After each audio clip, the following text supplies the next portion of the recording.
Bana, mambo vipi ndugu mteja wa Magari Mjini TZ, tunakaribisha tena katika broadcast yetu ya Magari Mjini TZ. Hapa bana, tutakuwa tukichambua na kuwaelimisha wateja kuhusu utumiaji wa magari, kuhusu gari gani utumie na kuhusiana na matumizi ya gari, mafuta na bali kuhusiana na magari. Bana, mambo vipi ndugu? Bana poa, mambo yanasemaje? Safi, kwema. Fresh. Siku ya jana ulifanyika mtanange kama ulivyoona. Tulikuwa Taifa Stars, sisi tulikuwa na ndugu zetu Senegali. Kwanza nikupe hongera ndugu yangu. Asante sana. Kwa sababu ni hatua kubwa sana tumepiga. Ni hatua kubwa sana tumepiga na tunamshukuru sana mama yetu Samia Suluhu Hassan, Daktari Samia Suluhu Hassan. Daktari Samia Suluhu Hassan, kwa sababu amewekeza nguvu kubwa sana kwenye upande wa michezo, hasa akiwepo na waziri wetu Paul Christian Makonda. Ndio. Wanaenda vizuri sana pamoja na naibu wetu waziri Mheshimiwa Mwinjuma. Kwa hiyo mwana FA. Kwa hiyo jana ilikuwa ni kila mmoja alikuwa yuko attention kuona kwamba taifa linapokea kitu kizuri. Lakini mpaka hapo tulipofika, Mungu ashukuriwe kwa sababu tumefika hatua kubwa. Bana, turudi kwenye mada yetu ambayo imetuweka siku ya leo hapa ndugu yangu. Right. Hapa leo tunataka tuchambue swala zima la kitu kinaitwa swala zima la ubatizaji wa magari. Wewe kama wewe utatuambia au utawaambia wateja kwamba ubatizaji wa magari ni upi kwa lengo lako unajua, na mimi pia nadhani nitawaambia ndugu zangu. Hebu tuambie ubatizaji wa magari ni kitu gani kwenye magari, hasa wale wateja wanakuja kununua au wanauziwa magari ya ubatizaji. Kwanza mimi binafsi swala la ubatizaji wa magari nimelisikia muda mrefu sana. Na changamoto ambazo nimekutana nazo, watu wengi wakizungumzia hii issue wamebatizwa magari mbalimbali. Na hii inatokana na nini sasa? Kabla sijaenda kusema kwamba ubatizaji ni nini, hii inatokana kwamba inatokana na mambo mawili. Ndio. Vijana ambao wana lengo la kutafuta riziki lakini katika shortcut. Ndio. Wanachukua magari ambayo hayajakidhi vigezo. Ndio. Wanampachika nini? Mteja. Lakini jambo la pili ni mteja na yeye naye pia kutokuwa na umakini au kutokuwa na uelewa zaidi wa kujua kwamba gari nanunua wapi au mahali gani napata kitu sahihi. Ndio maana anabatizwa gari kwa haraka, kwa sababu wateja nao wanapenda vitu vya bei ndogo ndogo. Kitonga wanaita kitonga, wazee wanaelewa. Sasa hiyo ya issue ya ubatizaji wa magari imewaathiri watu wengi sana. Ndio. Na ikawafanya watu wengi sana kufikia dakika za mwisho, wengine mpaka wakahisi kama mimi sihitaji kununua gari sehemu yoyote. Wakaona vijana wanaouza magari nasema hawa watakuwa ni wasanii tu kama wale. Yaani mtu anajenga ile kitu kwenye akili, huyu nimepigwa kama. Imani imekuja kupotea kwa sehemu ya wateja, baadhi ya sehemu ya wateja, kutokana kwamba hao wanaofanya vitu si ni vijana.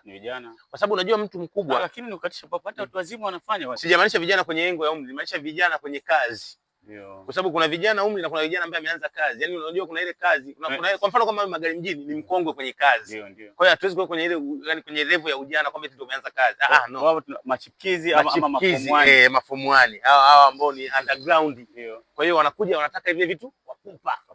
Ushaelewa? Wanataka mafanikio haraka. Kwa hiyo maana yangu ya kuelezea vijana kwamba nazungumzia ule ukomavu au uwepesi kwenye kazi, kwa sababu kuna watu ambao unakuta kwa mfano yuko kwenye industry ya magari zaidi ya miaka 10-20. Kwa hiyo kuja kuharibu ile sifa yake au brand yake kwa sababu ya hela ya haraka haraka, labda laki 2 laki 3, sio kitu ambacho anaweza kukifanya. Ndio maana kuna mwingine, kwa mfano watu wengine wanapofika kwenye ofisi kama Magari Mjini, kabla hajanunua gari kwanza anapewa elimu. Ndio, elimu ya gari. Ushauri, bana hii gari iko hivi. Kwa hiyo si anakuwa amekuja na fundi wake, fundi atapitia hivi na hivi na bwana mimi kwa mfano kuna siku moja alikuja mtu ofisini pale Headquarters Magomeni, akasema naomba niangalie kibati.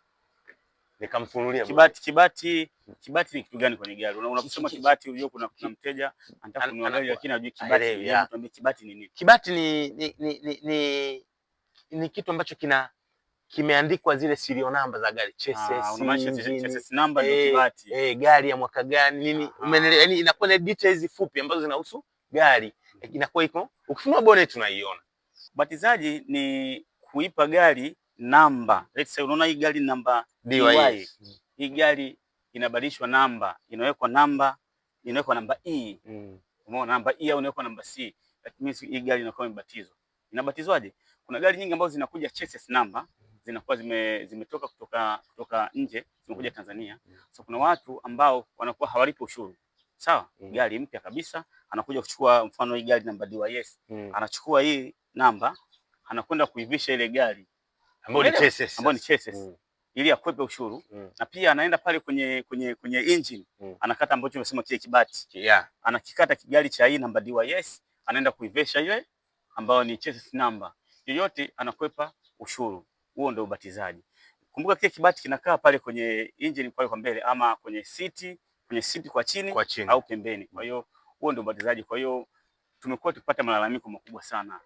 Hiyo gari imebatizwa, inaenda, mteja akishauziwa lazima igundulike, watu ambao wanajua. Kwa hiyo nipende tu kuwashauri wateja wajaribu sana, wanapotaka kununua gari, cha kwanza anza kukagua kibati cha gari. Ukikuta kimechomwa au kina mashaka yoyote, kitilie mashaka. Hiyo gari achana nayo mapema sana, ama kama una mtu ambaye yuko TRA, wampigie simu moja kwa moja na aweze kusaidia. Na pia mpende kununua gari zikiwa na document zote, yani full document. Usinunue gari tu ikiwa na kadi. Na pia hata ukinunua gari ikiwa na kadi, let's say labda document zilipotea, lakini kadi original jaribu kupitia zile namba za kwenye kadi na za kwenye kibati ziko sahihi. Hicho ndio kitu ambacho watu wanataka kujua kuhusiana swala zima la ubatizaji. Najua watu wengi sana mmekuwa mkijiuliza, kwa nini nimenunua gari hii ni mpya? Yaani kwa mfano unaona hii gari inaonekana ni mpya sana, lakini ikawa namba ya zamani. Kwa jaribu kuchunguza, kwa sababu kuna gari ambazo zinabatizwa. Machache tu, tukutane tena wakati mwingine kwenye broadcast na kuzidi kuelimisha wateja zaidi, au na chochote cha kuambia wateja pia.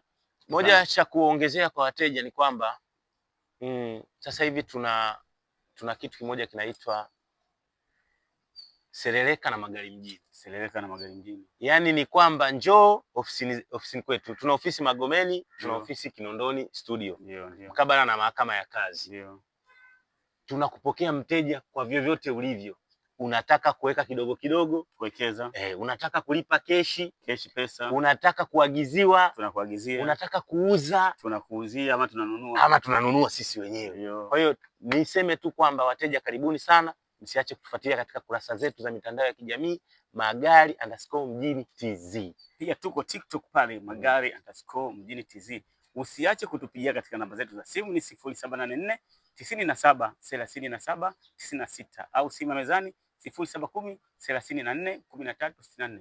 Tukutane tena wakati ujao katika kuelimishana katika swala zima la magari. Magari Mjini, endesha gari ya ndoto yako.